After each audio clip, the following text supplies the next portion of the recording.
Om Swastiastu. Assalamualaikum warahmatullahi wabarakatuh. Salam namo buddhaya, salam sejahtera untuk kita semua.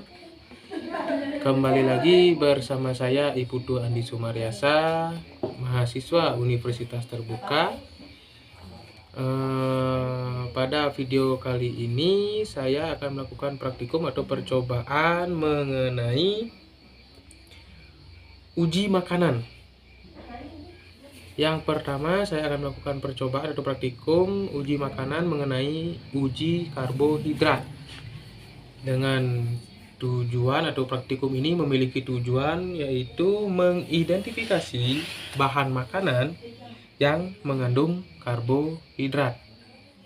Baik, tanpa menunggu lama lagi, bahan-bahan yang diperlukan dalam praktikum ini bisa dilihat di bawah ini. Yang pertama, kita sebenarnya memerlukan piring plastik untuk mewadahinya, untuk sebagai wadah. Tapi saya gunakan potongan-potongan kertas minyak ini agar lebih menghemat biaya. Yang kedua, ada perlu pipet. Kalau punya pipet seperti ini, bisa gunakan pipet takar ini. Kalau tidak, bisa gunakan pipet plastik seperti pipet untuk minuman, bisa juga, opsional sebenarnya. Terus ada bahan-bahan makanan yang akan kita uji karbohidratnya, yaitu kentang, biskuit, telur, tahu, margarin, tepung, nasi, gula, pisang, dan apel. Ya, setelah bahan-bahan makanan yang akan kita uji, selanjutnya ada sebenarnya yang kita perlu, yang benar-benar kita perlukan adalah kalium iodida atau lugol. Tapi karena mungkin saya tinggal di daerah yang agak pedalaman, jadi sangat susah mencari yang namanya kalium iodida atau lugol tersebut. Sehingga saya searching, saya cari, saya baca-baca di artikel, di web, di Google itu, kalium iodida sama ada larutan yang sama dengan kalium iodida, yaitu yang namanya povidone iodine, atau bisa disebutkan betadine povidone iodine. Jadi setelah saya searching, saya cari-cari di artikel apakah khasiatnya sama. Khasiatnya bisa dikatakan sama, tapi reaksi dari uji karbohidratnya itu cukup lama. Nah, seperti itu. Mohon maaf jika karena saya tidak mendapatkan lugol, bukan karena apa, tapi karena memang susah mencarinya di daerah saya, sehingga saya menggunakan alternatif lain, yaitu povidone iodine atau betadine povidone iodine. Baik, tidak usah berlama-lama lagi, kita akan coba menggunakan povidone iodine. Selanjutnya, setelah bahan makanan ini semua sudah saya tata sesuai dengan panduan yang ada, saya akan mulai menetesi satu persatu bahan dengan povidone iodine ini, pengganti lugol ini, 1 sampai 3 tetes. Jadi setelah menetesi semua bahan makanan ini, kita akan menunggu selama beberapa menit apakah ada perubahan warna yang terjadi pada masing-masing bahan makanan yang ada di atas meja ini. Baik, sebelumnya akan saya iris-iris bahan makanan yang perlu diiris.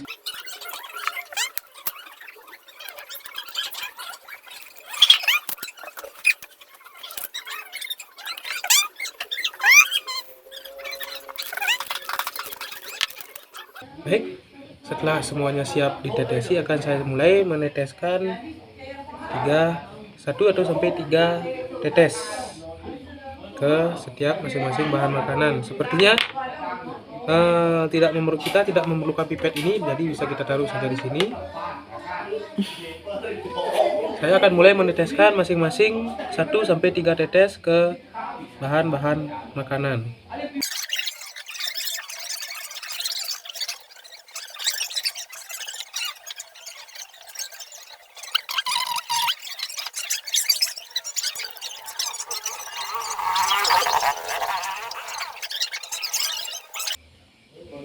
Baik, setelah lewat beberapa menit, kurang lebih 5 menitan, bisa dilihat ada beberapa bahan yang berubah warna, ada juga tidak. Contoh seperti kentang ini, dia benar-benar mengalami perubahan warna. Sedikit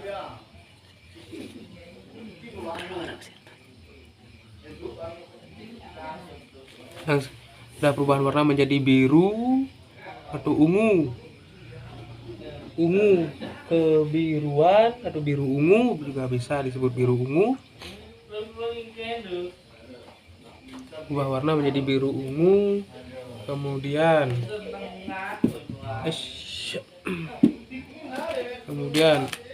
biskuit juga berubah menjadi warna biru ungu. Selanjutnya telur sama sekali tidak ada perubahan warna. Tahu juga tidak ada perubahan warna. Margarin tidak ada perubahan warna, dan tepung mengalami perubahan warna. Dan untuk apel yang tadi,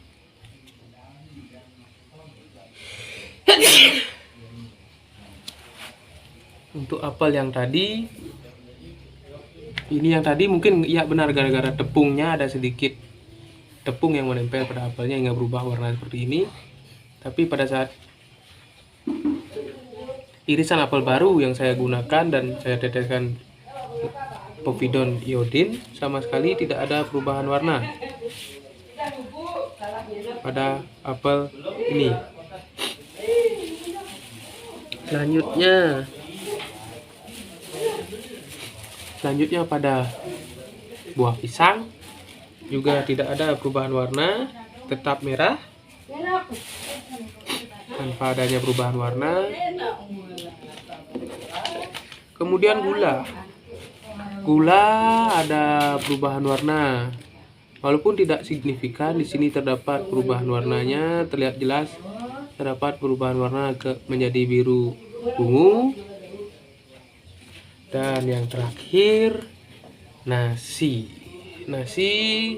terlihat di sini langsung berubah, ada perubahan warna yang sangat jelas pada nasi. Baik, setelah melakukan praktikum uji karbohidrat ini menggunakan beberapa bahan makanan, bisa saya simpulkan terdapat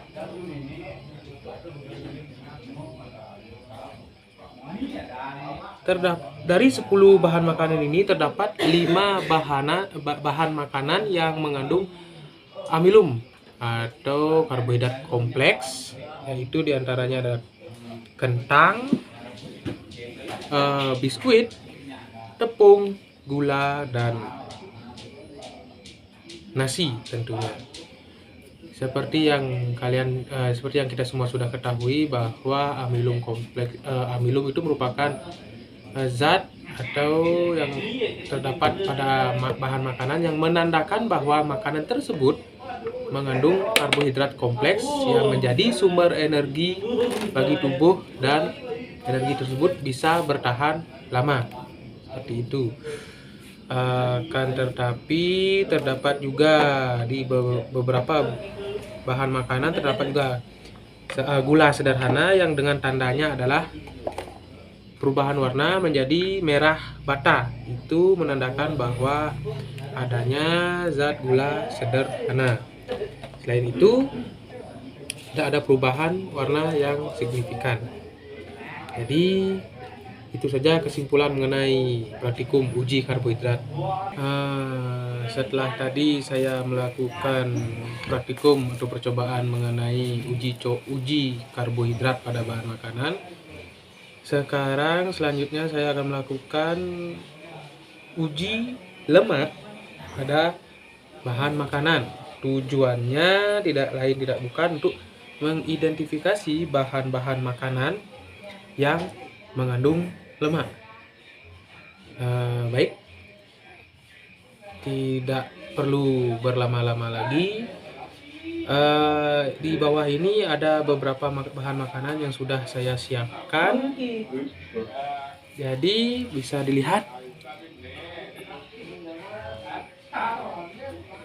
Ada beberapa bahan makanan dan alat-alat yang perlu kita siapkan dalam uji lemak kali ini. Yang pertama, pipet. Seperti tadi, bisa menggunakan pipet takar seperti ini atau pipet biasa. Yang kedua, ada kertas coklat yang berukuran sekitar kurang lebih 10 x 10, 12 lembar. Yang ketiga, ada lampu senter untuk menerangi hasil gosokan atau tetesan bahan makanannya. Yang keempat, ada lilin.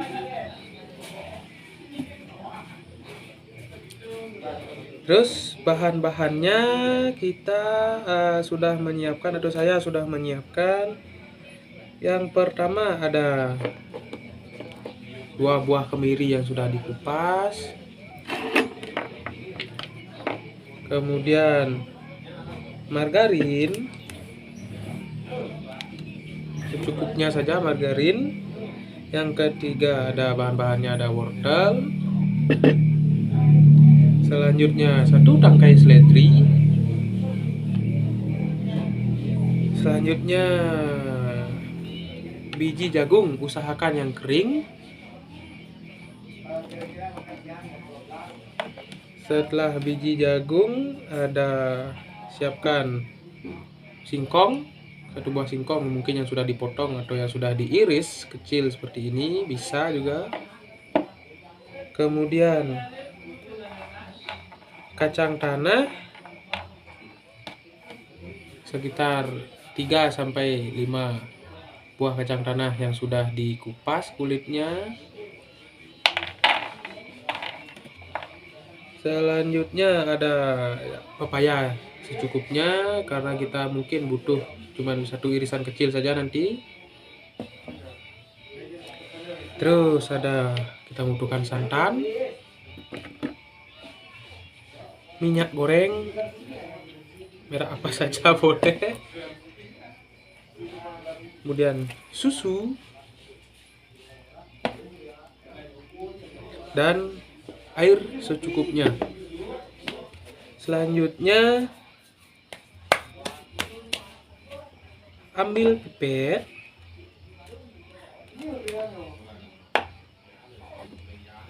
teteskan pada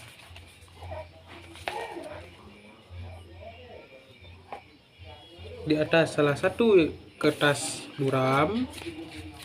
Kita ambil sedikit saja. Setelah diteteskan pada kertas coklat atau kertas buram, ambil kertas buram lagi 1. Buka minyak.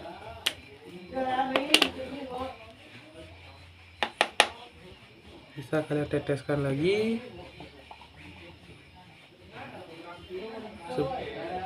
Sedot sedikit minyak, teteskan kemudian pada kertas buram yang satunya lagi, sekitar 3 tetes.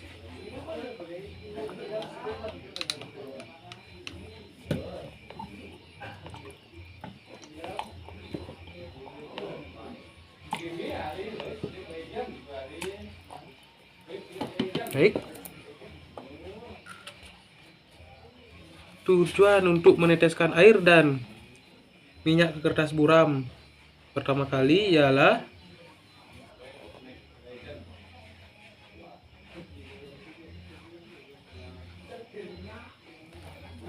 sebagai patokan untuk menentukan mana bahan makanan yang mengandung lemak, mana bahan makanan yang tidak mengandung lemak.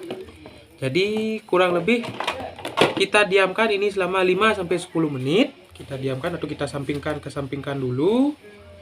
Bisa disampingkan sembari menunggu selama kurang lebih 5-10 menit. Kedua kertas ini kita sisihkan dulu. Kita akan melakukan pada bahan makanan yang lainnya. Nanti kedua kertas buram yang sudah diteteskan dengan minyak goreng dan air tersebut akan kita gunakan sebagai pembanding pada bahan makanan lainnya. Kita ambil bahan pertama, yaitu kemiri. Bahan ini setelah itu kita beri nama atau beri label pada kertas buram ini agar gampang nanti. Kemiri. Setelah itu kita gosokkan kemiri ini kurang lebih 10 kali.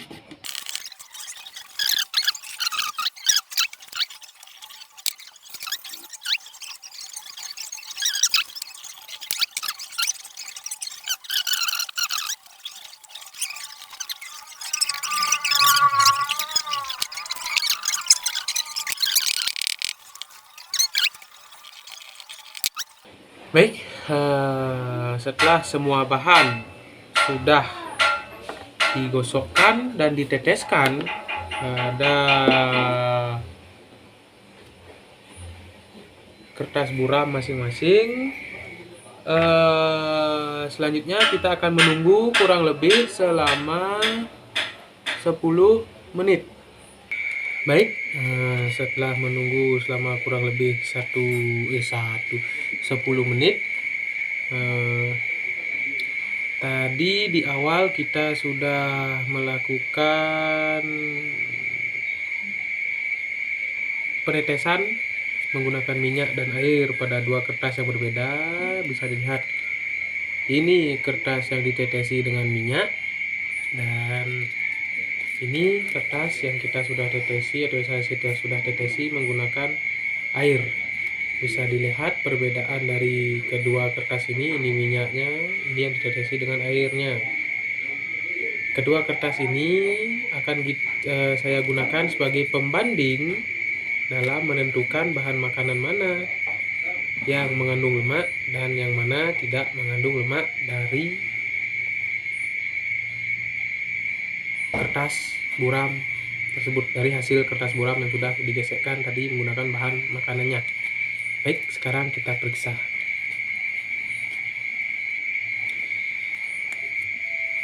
Yang pertama itu pada kertas yang digosok dengan kemiri. Bisa dilihat yang digosok dengan menggunakan kemiri, hasilnya kurang lebih mendekati kertas yang diteteskan menggunakan minyak ini. Jadi selanjutnya kertas yang digosokkan dengan margarin. Bisa dilihat begini hasilnya.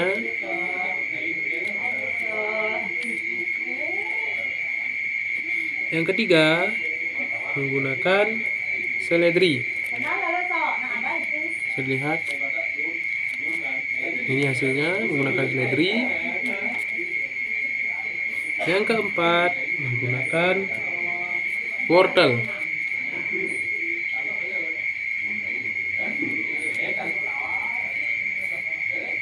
Yang kelima menggunakan jagung.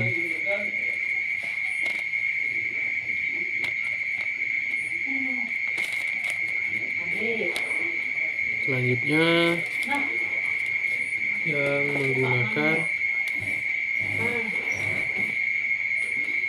singkong kering. Tadi menggunakan jagung kering, yang sekarang singkong kering. Ini hasilnya. Yang selanjutnya menggunakan kacang tanah kering. seperti ini hasilnya, samar-samar.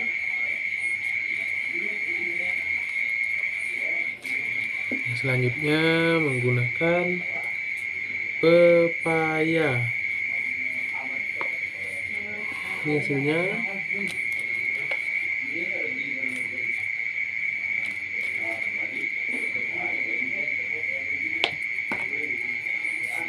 Selanjutnya yang menggunakan diteteskan santan seperti ini, diteteskan dengan santan. Dan yang terakhir susu.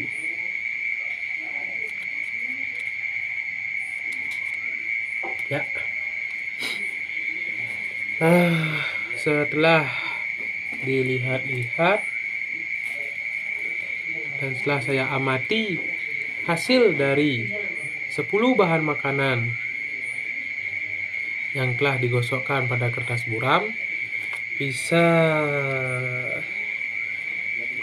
saya katakan bahwa ada 5 jenis bahan makanan yang mengandung lemak dan 5 jenis sisanya tidak mengandung lemak sama sekali.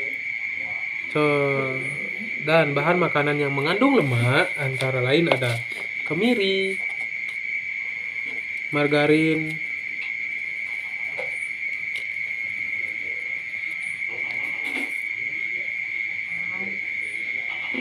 kacang tanah, santan, dan yang terakhir susu. Kemiri, kacang tanah, santan, margarin, dan susu ini merupakan 5 jenis bahan makanan yang mengandung lemak. Dan untuk sisanya itu sama sekali tidak ada tanda-tanda bahwa mereka mengandung lemak pada kertas buram ini.